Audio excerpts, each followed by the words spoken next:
اللهم صل على سيدنا ومولانا محمد. اللهم صل على محمد وعلى آله وصحبه وسلم. اللهم صل على محمد وعلى آله وصحبه وسلم. اللهم صل على محمد وعلى آله وصحبه وسلم. إن التياري حسبا يوما إلى أرض الحرم بلغ سلامي روضة فيها النبي المحترم. اللهم صل على محمد وعلى آله وصحبه وسلم. اللهم صل على محمد وعلى آله وصحبه وسلم. اللهم صل على محمد وعلى آله وصحبه وسلم. سامعین و ناظرین السلام علیکم ورحمۃ اللہ تعالی وبرکاتہ. ہمارا پروگرام حضور سب کے ہیں، اس میں ایک نئے سیگمنٹ کے ساتھ ہم پھر آپ کے درمیان موجود ہیں. مجھے امید ہے کہ آپ کی سماعتیں ہمارے ساتھ رہیں گی اور ہم ذکر رسول صلی اللہ علیہ وسلم کی اس مجلس کو مل کے انجوائے کریں گے اور اس ثواب کے حقدار ٹھہریں گے جو اللہ نے مقرر کر رکھا ہے.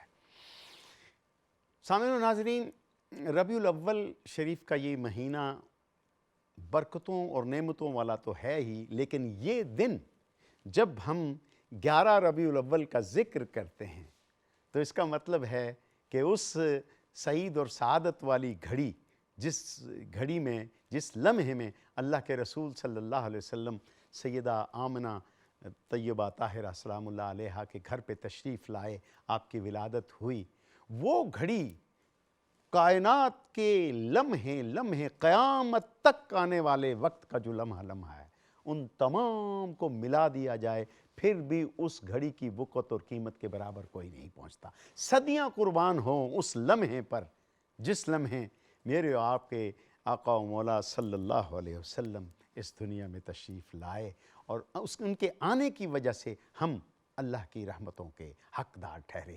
نبی علیہ الصلوۃ والسلام کہ جو اللہ نے معیار مقرر کیا اپنے نبی سے محبت کا، اس کے بارے میں اللہ رب العزت نے بے شمار جگہوں پہ قرآن نے ذکر کیا.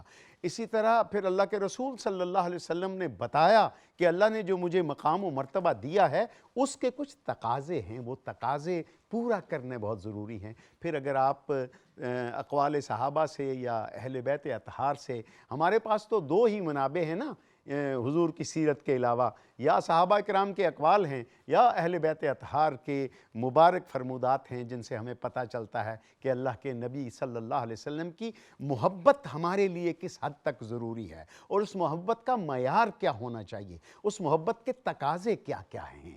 اگر اس عمر میں، جس عمر میں ہم پہنچ چکے ہیں، اس عمر میں جب واپسی کا ایک عمل شروع ہو جاتا ہے، جب 50 کراس ہوتی ہے نا، جب 50 سفید بال آ جاتے ہیں نا، تو یقین کیجئے کہ پھر واپسی کا راستہ نظر آنا شروع ہو جاتا ہے۔ ایک فطری بات ہے کہ فزیکلی انسان کمزور ہونا شروع ہو جاتا ہے نا۔ حضرت عمر بن خطاب رضی اللہ تعالیٰ عنہ نے کسی اپنے دوست سے کہا تھا شام کو آ جایا کرو، مل کے بیٹھیں گے اور قیامت کا ذکر مجھے سنایا کرو تاکہ میرے دل میں رقت پیدا ہو۔ وہ آتے تھے، بات کرتے تھے، سناتے تھے۔ حضرت عمر بن خطاب رضی اللہ تعالیٰ عنہ خوف سے کانپتے تھے۔ یہ وہ عمر ہے جس کی ہیبت سے شیطان کانپتا ہے، لیکن جب قیامت کا ذکر ہوتا تھا، قیامت کے تو حضرت عمر رضی اللہ تعالیٰ عنہ کا رنگ اڑ جاتا تھا، زرد ہو جاتا تھا۔ کچھ وقت گزرا، وہ ان کے دوست آئے، انہوں نے بات کا شروع کیا تو حضرت عمر بن خطاب رضی اللہ تعالیٰ عنہ نے فرمایا آج رہنے دو یار، اور آئندہ ویسے آتے رہو لیکن اس غرض سے نہ آنا، بس ہو گیا۔ تو انہوں نے کہا کیا تم نے اللہ سے ڈرنا چھوڑ دیا، قیامت کے حوال سننے چھوڑ دیے؟ انہوں نے کہا نہیں، دراصل میں نے اپنے بالوں میں کچھ سفیدی دیکھی ہے تو مجھے اندازہ ہو گیا کہ اب واپسی کا وقت ہے کیونکہ عمر ڈھل چکی ہے۔ تو یہ تو ایک فطری بات ہے نا کہ اللہ تعالیٰ جیسے چاہتا ہے انسان آہستہ آہستہ اپنے ان کاموں کی طرف چلا جاتا ہے ان امور میں۔ لیکن یہ جو محبت کا عمل ہے، اللہ کے نبی صلی اللہ علیہ وسلم کے ساتھ ایک جو تعلق ہے، جو علاقہ ہے، جو محبت ہے اور جو آپ کی بانڈنگ ہے، وہ اس عمر میں اگر مضبوط ہو تو اس کا تو جواب ہی کوئی نہیں ہے۔ میں آپ کو بتاؤں کہ رومی نے کہا تھا در جوانی توبہ کردن شیوائے پیغمبری، کہ جو جوانی میں توبہ کرتا ہے نا تو یہ پیغمبری صفات میں سے ہے۔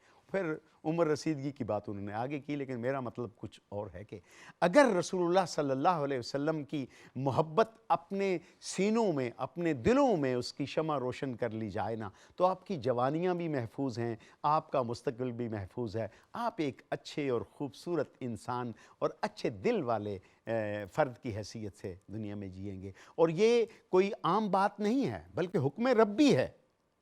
اللہ تعالیٰ قرآن حکیم میں فرماتے ہیں کہ اگر تم چاہتے ہو اے حبیب اپنی امت کو، ان لوگوں کو کہہ دیجئے اگر تم چاہتے ہو کہ اللہ تم سے محبت کرے تو کیا کریں؟ یحببکم اللہ، تو یہ تم سے پیار کریں۔ یا رسول اللہ یہ اپنی محبت کی تمام جتنے جذبے ہیں یہ آپ کے قدموں کے نیچے بچھا دیں۔ میرے آقا مولا صلی اللہ علیہ وسلم کی محبت کوئی عام چیز نہیں ہے، یہ ہر کسی کو نہیں ملتی۔ یہ جو صاحب طلب ہوتا ہے، جو مانگتا ہے، جس کی نیت میں اس کی پیاس ہوتی ہے، یہ اسے ملتی ہے۔ یہ ہر بندے کو بغیر طلب کے نہیں ملتی، اس لیے کہ قیمتی چیز ہمیشہ بہت محنت کے بعد حاصل ہوتی ہے۔ لیکن ایک بات یاد رکھیں، اللہ کے نبی صلی اللہ علیہ وسلم اتنے کریم، اتنے رحیم، اتنے محبت کرنے والے، اتنی شفقت کرنے والے، اس قدر اپنی امتیوں کی خیر خواہی چاہتے ہیں کہ اگر کوئی ایک مرتبہ اللہ کے نبی صلی اللہ علیہ وسلم کے اس دربار گوہربار پر دستک دینا، انگلی رکھے تو حضور چل کے آ کے وہ دروازہ اپنا باب رحمت کھولتے ہیں، پوچھتے ہیں تجھے کسی مدد کی ضرورت ہے؟ یہ وہ نبی ہے جس کے مکہ جانے سے، مکہ میں رہے تو قرآن مکہ میں اترتا ہے، مدینہ میں ہجرت کر جائے تو قرآن کی آیتیں پیچھے پیچھے سفر کرتی ہیں اور قرآن مدینے میں جا کے اترتا ہے۔ یہ اللہ کے نبی، اللہ کے آخری پیغمبر، ان کے بارے میں آپ سے اگر کوئی آپ کے فضائل و شمائل و خصائل کی بات کروں تو میں کیا کر سکتا ہوں؟ جن کا رب، ان کی مدح میں قرآن کی آیتیں اترتی ہیں، جن کا رب مداح ہے، اس پیاری شخصیت اور اس رحمت عالم صلی اللہ علیہ وسلم کے بارے میں ہم کیا کہہ سکتے ہیں؟ یہ دیکھیں محبت جو ہے نا وہ اپنے اظہار کی راہ خود بناتی ہے۔ محبت کسی کلیے قاعدے کے راستے آنے جانے کا نام نہیں ہے۔ تہذیب اور ادب اور اچھی عادات کے ساتھ جب آپ اللہ اور اللہ کے رسول سے محبت کرتے ہیں تو پھر اس کے اظہار کے طریقے بھی اپنے ہیں۔ اللہ کی محبت آپ وارفتگی سے کرتے ہیں، وہاں آپ جتنا مبالغہ کریں آپ کر سکتے ہیں، وہاں آپ جو کہنا چاہیں اللہ تعالیٰ کی شان میں، جو بڑائی بیان کریں جو کہ ہم سے ممکن نہیں، آپ کہہ سکتے ہیں۔ لیکن جب نبی علیہ السلام کی باری آئے نا، آپ کی ذات کے بارے میں محتاط ہو کے چلنا کہ کوئی لفظ، کوئی جملہ، آپ کا کوئی کلمہ، کوئی بات ان کی شان، ان کی حقیقت، اور ان کی شخصیت کے معیار سے نیچے نہ ہو. کہیں ایسا نہ ہو، قرآن کہتا ہے نا، یہاں تک کہ صحابہ کرام کو کہا گیا کہ نبی صلی اللہ علیہ وسلم کے سامنے اونچی آوازوں میں نہ بولا کرو. اپنی آوازوں کو جب حضور صلی اللہ علیہ وسلم بولتے ہیں تو آپ کوئی سوال بھی کریں نا تو اپنی آوازوں کو پست رکھا کرو. کیوں کہ نبی علیہ السلام کی آواز سے اونچی آواز کرنا بے ادبی کے زمرے میں آئے گا. اور اس کی سزا کیا ہے؟ فرمایا ان تحبط اعمالکم وانتم لا تشعرون. تمہارے اعمال سارے جتنے اچھے نا سلب کر لیے جائیں گے، کھینچ لیے جائیں گے، سک کر لیے جائیں گے. جیسے آپ دیکھتے ہیں نا کسی چیز کو، پانی کا جو پمپ ہوتا ہے جو سک کرتا ہے وہ آپ لگاتے ہیں تو ایک مرتبہ کھینچ کے سارا حوض خالی کر دیتا ہے. اس طرح ان تحبط اعمالکم وانتم لا تشعرون. خبردار، با خدا دیوانہ باشو، با محمد ہوشیار. آپ نے دیوانگی میں اللہ کا ذکر کر لیا، لیکن اب اللہ کے محبوب کا ذکر ہے. خبردار، اپنے لہجے کو، اپنی زبانوں کو، اپنے لفظوں کو وضو کراؤ، سوچو، تولو، اور پھر خوشبوؤں کی مہکار میں ان کو ملفوف کر کے لپیٹ کے پھر ادا کرو. یہ بارگاہ رسالت میں آپ صلی اللہ علیہ وسلم ہے. یہاں کے آداب بڑے عجیب ہیں اور بڑے مختلف ہیں. یہ بادشاہوں کا دربار نہیں ہے. حضرت عمر بن خطاب رضی اللہ تعالیٰ عنہ ایک مرتبہ مجلس رسول کریم صلی اللہ علیہ وسلم میں بیٹھے تھے تو ایک بدوی آیا اور اس نے بدوؤں کی رسم و رواج کے مطابق، عرب کے جو مضافاتی علاقے کے لوگ تھے وہ جب کسی کے مخاطب کرتے تھے تو داڑھی سے پکڑ کے کہتے تھے ایسے کہ میری طرف توجہ کرو. یہاں سے پکڑنے کا مقصد یہ ہے کہ مجھے دیکھو یا میری بات سنو. یہ ان کا رواج تھا، جیسے ہمارے یہاں بھی کئی رواج ہیں جو باقی قوموں میں نہیں ہیں. تو اس نے آقا علیہ السلام کی داڑھی مبارک کی طرف ہاتھ کیا تو حضرت عمر بن خطاب نے تلوار نکال لی.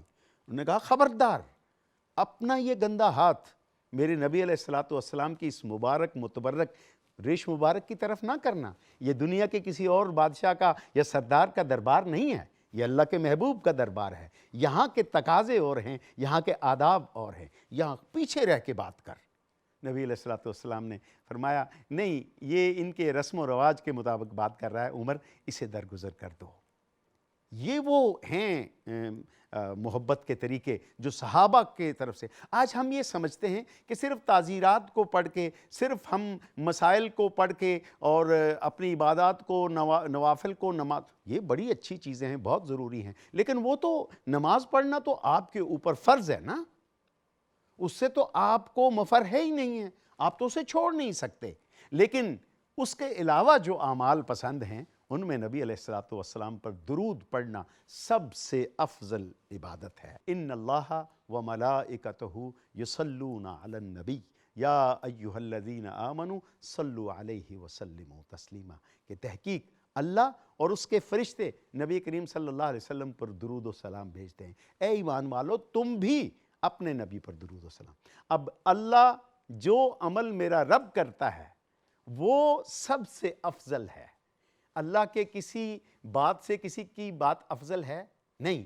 اللہ کے کسی کے حکم کے مقابلے میں کسی کا حکم اعلیٰ ہے نہیں. تو اللہ تعالیٰ جو جس چیز میں مشغول ہے، ان اللہ و ملائکتہ یصلون علی النبی، پڑھتا رہتا ہے نا. تو وہ جو محبت کا اظہاریہ ہے درود پاک میں، اگر ہم سب مل کے، اگر ہم من حیث القوم 12 ربیع الاول کو یہ عہد کر لیں کہ آئندہ آنے والے سال تک میں تہیہ کرتا ہوں کہ میں کم از کم 24 گھنٹے میں 100 مرتبہ یا 500 مرتبہ درود پاک پڑھوں گا. اور آپ کو میں بتاؤں یہ مقبول عبادت ہے. درود آپ جس حالت میں بھی پڑھتے ہیں نا، یہ اللہ کے بارگاہ میں قبول ہے، اس لیے کہ اس میں نبی علیہ السلام کو کی مدح اور ستائش ہے. تو چونکہ یہ 11 ربیع الاول ہے آج، تو اس لیے ہم نے جو موضوع بھی چنا تھا وہ آقا علیہ السلام کے جو ذکر منیر ہے اس کا ذکر کیا. تو اگر اس کے بارے میں کوئی کویسچن ہے آپ لوگوں کے ذہن میں تو آپ. میرا یہ سوال ہے کہ نبی کریم صلی اللہ علیہ وآلہ وسلم کی محبت کے حصول میں عمل کتنا لازمی ہے، اس بارے میں آپ کیا کہیں گے؟ بہت اچھا سوال ہے. وہ اس لیے کہ پیغمبر اسلام حضور رحمت للعالمین صلی اللہ علیہ وسلم کی زندگی سراپا عمل ہے۔ کوئی ایسا کام، کوئی ایسا عمل، کوئی ایسا حکم جو آپ نے دیا ہے اور اپنے منصب کے مطابق اس پہ عمل کرنا ضروری ہے۔ کئی چیزیں پیغمبروں کے لیے وہ ہی پوری نہیں ہوتی جو امت کے لیے ہوتی ہیں، اس لیے کہ وہ تو معلم ہیں، وہ تو استاد ہیں، وہ ایک ٹیچر ہیں، ٹھیک ہے نا، ان کی زندگی کے بہت سے پہلو ہیں، تو وہ عمل ہی ہے جو مرتبے تک لے کے جاتا ہے۔ اگر آپ کو کسی سے محبت ہے، اگر آپ کسی سے آئیڈیل کرنا چاہتے ہیں کسی کو، آپ نے آئیڈلائز، تو اس کے لیے کیا کرتے ہیں؟ جیسا اس نے لباس پہنا آپ کوشش کرتے ہیں، جو اس کی عادات ہیں اس کی کوشش کرتے ہیں، جو اس کا روز مرہ کی باتیں ہیں اس کو دہرا کے بول کے آپ کوشش کرتے ہیں۔ تو ہمارے پیغمبر اسلام صلی اللہ علیہ وآلہ وسلم، آپ کا تو پوری زندگی آپ کی وہ سراپا عمل ہے۔ ہم ذکر کر کے نبی کریم صلی اللہ علیہ وسلم کی محبت کے اس محل کے دروازے تک پہنچتے ہیں۔ یہ بہت بڑی ایک اعزاز کی بات ہے کہ آپ ان کے در تک پہنچ جائیں، لیکن یہ دروازہ عمل سے کھلتا ہے۔ جب ہم اپنے عمل میں، اپنے کردار میں، اپنے روزمرہ زندگی کے معاملات میں اور ایک دوسرے کے ساتھ جو ہم برتاؤ کرتے ہیں، اگر اس میں ہم نبی کریم صلی اللہ علیہ وسلم کی سیرت اور آپ کی مبارک اعمال کو لے کے آئیں گے تو آپ یقین مانیں کہ پھر ان کی محبت کا حصول کوئی مشکل نہیں رہ جائے گا۔ تمام آپ کی طلب اور آپ کے صدق کے اوپر ہماری سچائی، اندر کی سچائی پہ منحصر ہے کہ ہم کتنے صدق کے دل سے اپنے پیغمبر علیہ الصلوۃ والسلام کے ساتھ پیار کرتے ہیں۔ جو جتنی منزل پہ ہوگا وہ ان کے راستے پہ ہوگا، اور ان کا راستے کا حصول عمل کے بغیر ممکن نہیں ہے۔ ٹھیک ہے، اور کوئی کوشچن؟ میرا سوال یہ ہے کہ حضور اکرم صلی اللہ علیہ وسلم کی محبت کے حصول کے لیے کیسے اعمال کیے جائیں، یا وہ کن اعمال سے ممکن ہے؟ دیکھیں، آپ اگر کوئی ڈگری لینا چاہتے ہیں نا کسی بھی سبجیکٹ میں، سپوز کوئی آپ ہسٹری میں ڈگری لینا چاہتے ہیں، تو آپ کیا کریں گے؟ اس کا نصاب پڑھیں گے۔ نصاب پڑھنے کے بعد اس کو اپنے اندر، دل میں، دماغ میں آپ محفوظ کریں گے کہ میں نے امتحان میں جانا ہے اور میں نے ڈگری لینی ہے۔ ٹھیک ہے، تو اس وقت تک ممکن نہیں ہے جب تک آپ اس نصاب کو ایک ایک سطر کو پڑھ کے اس کا تمام اس کا جو احاطہ ہے وہ اپنے ذہن میں نہ رکھ لیں۔ ٹھیک ہے، اگر ہمیں محبت رسول صلی اللہ علیہ وسلم کی ڈگری لینی ہے نا، تو وہ جو نصاب ہے نا محبت کا، وہ پورا کرنا پڑے گا۔ اور محبت کا نصاب جو ہے یہ بڑا عجیب ہوتا ہے، یہ اپنے اپنے ظرف کے مطابق ہوتا ہے۔ کوئی کس ظرف کے کتنی بلندی یا کس حصے سے یا کتنی گہرائی سے اپنے نبی صلی اللہ علیہ وسلم کے ساتھ وابستگی ہے، اپنی استعداد کے مطابق۔ مثلا میں آپ کو بتاؤں کہ ایک صحابی تھے مدینہ منورہ میں، ان سے کوئی بھول یا چوک ہو گئی اور نبی علیہ الصلوۃ والسلام نے تھوڑی سی برہمی کا اظہار کیا، تو انہوں نے کیا کیا؟ اپنے آپ کو ایک ستون کے ساتھ رسیوں سے باندھ لیا اور کہا جب تک میرے پیارے حبیب صلی اللہ علیہ وسلم مجھے اپنے ہاتھوں سے نہیں کھولیں گے میں ادھر ہی رہوں گا، مر جاؤں تو مرتا رہوں۔ نبی علیہ الصلوۃ والسلام کو کسی صحابی نے عرض کی یا رسول اللہ صلی اللہ علیہ وسلم، وہ آپ کا ایک صحابی ہے، اس سے تو اس نے یہ عمل کیا ہے، آپ تشریف لائے، رسیوں سے کھولا، اسے پیار کیا اور معاف۔ اب یہ رسی سے اپنے آپ کو باندھ لینا یہ کوئی طریقہ تو نہیں ہوتا نا ویسے، لیکن یہ محبت ہے۔ اس کا دل کہاں پہ مطمئن ہوتا ہے؟ ویسے قرنی نے اپنے سارے دانت توڑ دیے کہ احد میں میرے آقا کا ایک دانت شہید ہوا تھا، یہ تھا یا اگلا تھا یا اس کے بعد والا تھا یا اس کے بعد والا، جو وہ سارے دانت توڑ دیے۔ تو محبت کے لیے وارفتگی بڑی ضروری ہے کہ آپ ٹوٹ کے ان کے ساتھ اپنا تعلق رکھیں، درود پاک پڑھیں، نماز میں پابندی کریں، اپنے نبی صلی اللہ علیہ وسلم کی مبارک سیرت کو پڑھیں، قرآن حکیم کو پڑھیں۔ قرآن حکیم سے آپ کو سیرت کے وہ پہلو ملیں گے کہ آپ اب سورہ حجرات کو لے لیں، محبت کے تقاضے سکھائے گئے ہیں کہ کس طرح اپنے نبی کی تعظیم اور ادب کرنا ہے۔ جب ادب اور تعظیم مل جاتی ہے نا تو پھر محبت ملتی ہے۔ اگر ادب اور تعظیم دل میں نہیں ہے، جتنی بار مرضی کوئی ذکر کر، ایک تو بات یہ میں آپ کو بتاؤں، آپ لوگ طالب علم ہیں، کبھی اپنے دین کے بارے میں، قرآن کے بارے میں اور پیغمبر اسلام صلی اللہ علیہ وسلم کے بارے میں کسی سے متاثر ہو کے تشکیک میں، شک میں نہیں پڑنا۔ یہ پہلا امتحان ہے، اگر خدا نہ خواستہ ہم اس میں فیل ہو جاتے ہیں تو ہم دائرہ اسلام سے خارج ہو جاتے ہیں۔ لہٰذا جب اللہ کے نبی کے بارے میں سوچو تو ذہن میں رکھو کہ کوئی عام شخصیت نہیں ہے، یہ کوئی عام پرسنالٹی نہیں ہے، یہ اللہ کے محبوب ہیں جنہیں اللہ کی قدرت کاملہ نے اپنی مرضی کے مطابق تخلیق کیا ہے، اور ان کی شانیں جتنی بھی ہیں وہ اللہ نے عطا کی ہیں۔ تو نبی علیہ السلام کی محبت کے حصول کے لیے ان کے ساتھ تعلق اور اعمال کا سلسلہ جوڑنا اور قول و فعل میں اپنے تضاد کو مٹانا، یہی دراصل ان کی بعثت کا اور حضور کی ولادت کا مقصد تھا۔ انسانیت کو بدلا جائے، انسان کو بدلا جائے۔ اب یہ ہم پر لازم ہے کہ ہم جس طرح ہمیں ہمارے نبی علیہ السلام دیکھنا چاہتے ہیں، کیا ہم ایسا بننے کی کوشش کر رہے ہیں؟ انشاءاللہ اگر ہم کوشش کریں گے تو اللہ رب العزت کی رحمتیں بڑی وسیع ہیں، اور حضور کریم صلی اللہ علیہ وسلم تو رحمت للعالمین ہیں۔ ہم ذرا ایک قدم بھی ان کی طرف چلیں گے تو ان کی رحمت ہمیں اپنے آغوش میں لے لے گی۔ ربیع الاول کے اس مبارک مہینے میں چونکہ کل ایک بڑا دن ہے، کہ کل 12 ربیع الاول ہے، آمد ہے اس رحمت کائنات کی جس کی وجہ سے یہ کائنات تخلیق ہوئی۔ انشاءاللہ کل ہم اس پروگرام حضور سب کے ہیں وہ ذکر کریں گے، آپ کی ولادت، آپ کے بچپن کا۔ آپ اس وقت تک کے لیے اپنے میزبان نور محمد جلال کو اجازت دیجیے۔ اللہ حافظ۔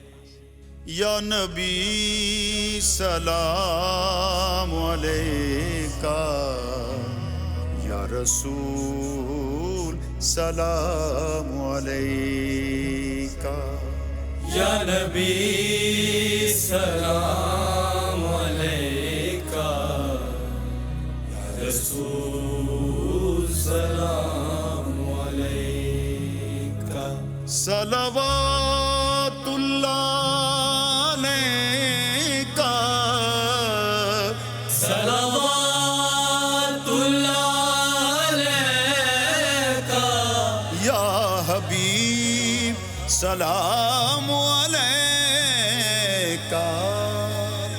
یا نبی سلام علیکہ، یا رسول سلام علیکہ، یا نبی سلام علیکہ، یا رسول سلام